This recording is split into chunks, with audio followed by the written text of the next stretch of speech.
Bonjour à toutes et à tous, nous allons parler de l'épisode 4 de Loki, que j'attendais énormément, parce que il y a eu de premiers retours très très vite sur cet épisode, et ces premiers retours nous disaient que il y aurait un twist de l'espace à la fin de cet épisode, avec des enjeux incroyables, un twist, voilà. Et c'est vrai que je me posais la question, ok, qu'est-ce qu'on peut avoir comme twist pendant tout le long de l'épisode, et puis à chaque fois il se passait quelque chose, tu vois. À un moment, t'as X5 qui remplace donc le garde, donc hop, petit twist. T'as ce fameux truc où enfin la boucle est bouclée et Loki du présent ou du futur, ça dépend comment on voit les choses, tue le Loki du passé, donc voilà, qui ramène donc à l'épisode 1, je crois, au moment où Sylvie sort de l'ascenseur. T'as Victor Timely qui tourne gentil, tu vois. Donc voilà, on aura enfin eu notre Kang gentil pendant une fraction de seconde en tout cas, même si je pense que les choses ne sont pas terminées. Donc en fait, à chaque fois, il se passait un truc qui me disait: «C'était ça le twist» et finalement non. Le twist, qu'est-ce que c'est? C'est la destruction du MCU. Enfin, on peut voir les choses comme ça d'une certaine manière. Voilà, dans l'épisode, c'est la destruction du TVA, d'absolument tout, en fait. Alors, vous allez me dire, on ne sait pas vraiment si le TVA est détruit. Parce que c'est vrai que concrètement, l'épisode coupe juste avant que l'on voit tout se détruire, etc. On a un gros plan sur Loki avec vraiment comme une bombe nucléaire, Oppenheimer avant l'heure, j'ai envie de dire dans le MCU, voilà, qui s'apprête à recevoir les foudres de Dieu. Voilà, pour un Dieu, c'est pas mal. Et je pense qu'on peut dire que tout va être pété. Moi, j'ai quand même un doute sur Victor Timely. Alors, déjà, je me suis aussi dit quelque chose durant cet épisode. J'espère vraiment, de tout cœur, mais je l'espère, mais tellement, les gars. J'espère que Jonathan Majors n'est pas coupable de ce dont tout il est accusé. Parce qu'il est génial. Il joue trop bien. Vraiment, je sais pas si vous regardez en VO ou en VF. Pour le coup, l'épisode 3, je l'ai vu en VO et en VF. Et c'est vrai qu'en VO, quand même, il y a un truc. Tu vois, c'est vrai que je suis pas là à dire oui, la VO supérieure à la VF, etc. Pour Victor Timely, pour Jonathan Majors, clairement, je pense qu'on peut dire que le jeu de l'acteur se fait tellement ressentir, même si la VF est très bonne, mais le jeu de l'acteur se fait tellement ressentir. J'espère qu'il n'est pas coupable. J'espère qu'on pourra garder cet acteur dans le MCU en tant que grand méchant. Et là, il y a plein de questions qui se posent. Moi, je ne fais absolument pas confiance à Victor Timely. Mais alors, vraiment. Parce il est niais, oui. Mais en même temps, il est intelligent, tu vois. Et je ne fais pas non plus confiance, voilà, aussi drôle que ça puisse paraître, à Obi.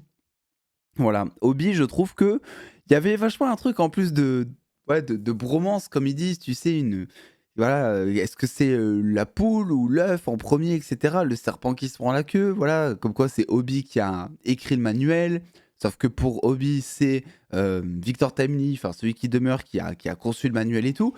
Donc je trouvais ça vachement intéressant. Et au final, c'était mais le bordel cet épisode. Et on est vraiment de retour avec cet épisode 4, avec des enjeux qui, selon moi, se rapprochent du premier épisode. Rappelez-vous, le premier épisode, il y avait énormément de choses qui se passaient tout le temps, ça n'arrêtait pas.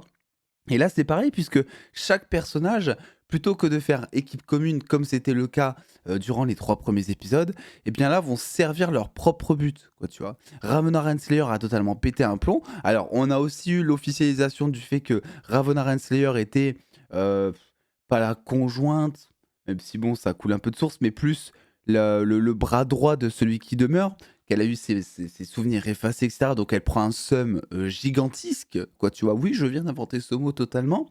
À côté de ça, t'as Loki Sylvie, qui, je vais pas vous le cacher, alors c'est pas une déception non plus, tu vois, mais je trouve que dans cette saison, on ne voit pas assez. Alors déjà, on ne voit pas assez les pouvoirs de Loki et Sylvie. Et en plus, je trouve que à aucun moment, si t'as pas vu, les précédentes saisons, séries du MCU, films où Loki apparaît et cetera, à aucun moment t'as l'impression que c'est des dieux. Voilà. C'est-à-dire que d'ailleurs, il y a un dialogue que j'ai pas trop aimé. Alors, le dialogue de Loki saison 2 sont très bien d'habitude, mais vous savez, il y a tout un truc où Loki, dans cet épisode, va parler à Sylvie et lui dit en gros, tu sais, c'est beaucoup plus compliqué de positiver dans la vie que d'être dans le négatif. il fait tout un comparo avec, oui, c'est beaucoup plus compliqué, et bien d'espérer, de positiver, plutôt que de tout détruire, de tout annihiler. Donc il lui fait ça et en fait, il lui fait comprendre aussi à travers ce dialogue que, bah, en fait, c'est des pions dans un univers qui est gigantesque et qui peuvent pas grand-chose, voilà, plein de choses quoi, tu vois? Il y a plein de choses qu'ils ne contrôlent pas malgré eux et à côté de ça, le dialogue, il se finit par: «On est des dieux, Sylvie». L'air de dire: «Oui, bah, on fait un peu ce qu'on veut». Bah non, tu viens de dire l'inverse pendant 10 minutes, mon frérot. Donc voilà. Après, qu'est-ce qu'on a eu? On a eu évidemment alors Victor Tamy qui se met dans le scaphandre, c'était incroyable. Encore une fois, je crois que c'est mon personnage préféré d'absolument toute la série, hein, pour le coup. Et Miss Minute, bah, alors là, on est vraiment sur un retournement de situation, les gars. Miss Minute qui tourne en mode psychopathe. Je sais pas si le mot «faire peur», est vraiment le mot que l'on peut décrire ici, mais c'est une psychopathe, tu vois? Et cet épisode, en fait, il est assez lourd en conséquences. Tu la fin du monde à la fin, tu Miss Minute, la mascotte, très optimiste, avec une voix très enjouée dans la saison 1, qui tourne limite en tueuse en série et tu une scène d'exécution par, Ravonna Renslayer et Miss Minute donc, dans la prison, qui aurait pu être horrible, en fait. Disons que la scène qui se passe là, où ils enferment tout le monde dans un cube et qui les écrasent et cetera, pour moi, c'est une des scènes les plus violentes que l'on ait jamais vues dans le MCU, mais on le ressent pas comme ça parce qu'il ne montre rien.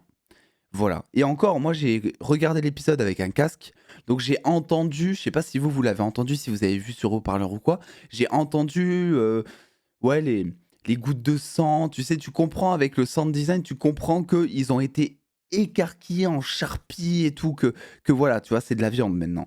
Mais si t'entends pas ces petits détails dans le mixage son, bah, en fait, tu mets, je pense, un petit temps à comprendre ce qui se passe parce qu'au début, tu peux même te demander est-ce que juste ils disparaissent avec cette technique de torture, quoi, tu vois? Vu que c'est un truc un peu bah, du TVA et que le TVA, à chaque fois qu'il tue quelqu'un, en gros, ça les fait disparaître, on peut se demander si ce gros cube, ça les faisait pas disparaître, mais non, c'est de la grosse viande à la fin.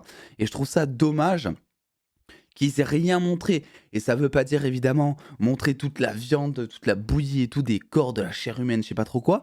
Mais tu vois, juste au moins, je sais pas, montrer de la fumée, tu sais, qui sort des corps comme si ça avait été brûlé de ouf, ou nous faire comprendre d'une certaine manière que les corps ont été détruits, en fait, pour nous faire comprendre la violence de l'acte qu'a commis Ravonna Renslayer et Miss Minute, quoi, tu vois. Euh, alors après, on a tout le truc avec Victor Tamy, c'est pour ça que je l'adore, c'est que cet épisode, il est incroyable, parce que donc là, ça, on peut presque dire, enfin, c'est une exécution, t'as une exécution. Ensuite, t'as l'apocalypse, où il faut traiter de l'apocalypse, et entre deux, t'as Victor Tamy, qui vraiment est espanté par le fait qu'il existe une machine qui puisse faire des chocolats chauds. Et j'adore ce mec, vraiment. Euh, je ne lui fais pas confiance, je suis persuadé qu'il va tourner méchant, qu'il va revenir d'une certaine manière, qu'il va tourner méchant. Je pense que peut-être qu'il a pris pour lui finalement ce qui s'est passé, c'est-à-dire que personne ne s'attendait à ça, personne ne s'attendait à ce qu'il mette le scaphandre et à ce que direct il se fasse exécuter, il s'est fait one shot comme je sais pas trop quoi, tu vois. Euh, et peut-être qu'au final, il a pu se dire, enfin quand il reviendra d'une certaine manière, parce que franchement, je vais être honnête avec vous, théoriser sur ce qui se passera ensuite, ça va être très compliqué. Là, on n'a aucune piste, on a besoin de réponses. Peut-être que je m'essaierai à l'exercice, mais on n'a aucune route sur laquelle se diriger pour savoir dans quel sens eh bien, va aller déjà cette suite de saison 2 de Loki, mais surtout le MCU en général. Parce que là, ce qu'ils ont fait avec le TVA, franchement, ils peuvent l'étendre à tout le MCU. Parce que le TVA, c'est le centre de tout. C'est ce qui contrôle le multivers, c'est ce qui contrôle les timelines. S'il n'y a plus de TVA, c'est l'apocalypse. Donc forcément, je l'espère, que cet apocalypse aura une répercussion sur le MCU, sur les films que l'on verra. Alors, il est un peu trop tôt pour l'instant pour parler de soft reboot, évidemment.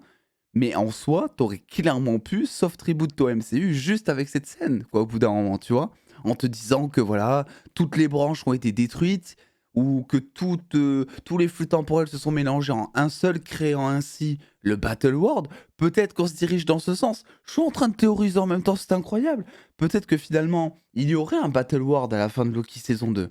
Donc un Battle World, pour ceux qui n'ont pas lu Secret Wars, c'est en gros une réalité, une terre, une réalité, où toutes les réalités en gros sont combinées en une seule, tu vois.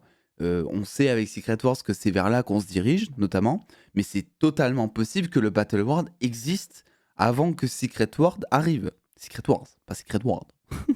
C'est totalement possible. Donc peut-être qu'à la fin, c'est ce qu'on va nous présenter, avec tous les variants qui seront mélangés en une seule timeline, voyant alors plusieurs Loki, peut-être même plusieurs variants de Kang qui seraient dans la même réalité. C'était déjà un peu le cas dans la scène post-crédit d'Ant-Man 3. Mais c'était un peu hors du temps. Ils avaient une citadelle aussi, je sais plus où ça se passe exactement, mais ils sont vraiment hors du temps aussi. Là, ça pourrait vraiment être le cas. Donc voilà. Et donc un épisode vraiment. Qu'est-ce que tu veux dire de plus? Ils nous ont fait le coup du téléphone. Je me suis dit, oh là là, j'espère qu'ils vont pas faire ça. Parce qu'à un moment, rappelez-vous, Loki donc tue Elag, son variant passé, on dira, et le téléphone sonne. C'est, je suis malade, c'est pour ça que j'arrive pas à parler. C'est Obi qui est au bout du fil. Sauf que moi, je me suis dit, on est à la fin de l'épisode, j'ai pas osé regarder le temps qui restait parce que j'aurais eu trop le seum parce que l'épisode était trop bien. Je me suis dit, ils vont nous finir l'épisode sur le téléphone qui sonne. Tu sais, c'est un truc vieux comme le monde, ça, de finir un épisode vraiment juste avec le téléphone qui retentit, et tu sais pas qui est au bout du fil, tu sais pas ce qui va se passer, tu vois. Mais au final, la fin qui te laisse à la fin de Loki, plus original certes, mais toujours pas légal. Toujours pas légal dans le sens où c'est horrible là de se dire qu'est-ce qui va arriver. Je mets ma petite pièce sur le Battle World. Vous savez quoi, voilà, j'y ai pensé là dans cette vidéo. Je mets ma petite pièce sur le fait que durant les deux prochains épisodes, parce qu'il en reste 2 du coup, on va nous expliquer que soit tous les flux temporels ont été mélangés en un seul, soit qu'il ne reste qu'un seul flux temporel et que c'est le Battle World du coup. On verra un petit peu ce qui se passera. Donc dans tous les cas, n'hésitez pas vous à théoriser en commentaire sur cet épisode qui fait, je pense, partie en termes d'enjeu des meilleurs épisodes que l'on ait eu dans plein de séries Marvel en soi. Le pouce bleu, l'abonnement, d'autres vidéos arrivent parce que souvent on n'est pas très actif, mais ça va venir très vite. Il faut juste que je répare ma gorge un petit peu comme le cœur du TVA. On va appeler Victor Tamly. Il est mort, c'est pas possible. Des bisous tout le monde, très bonne journée et à très vite.